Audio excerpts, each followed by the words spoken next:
ગુજરાતી કહેવત કાંકરે કાંકરે પાળ બંધાય.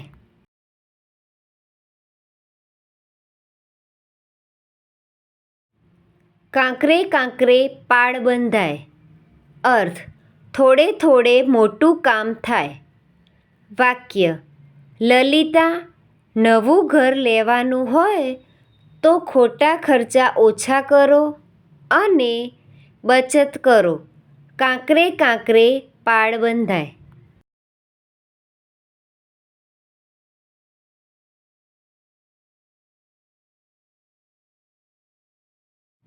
Thank you friends. Please like, share and subscribe.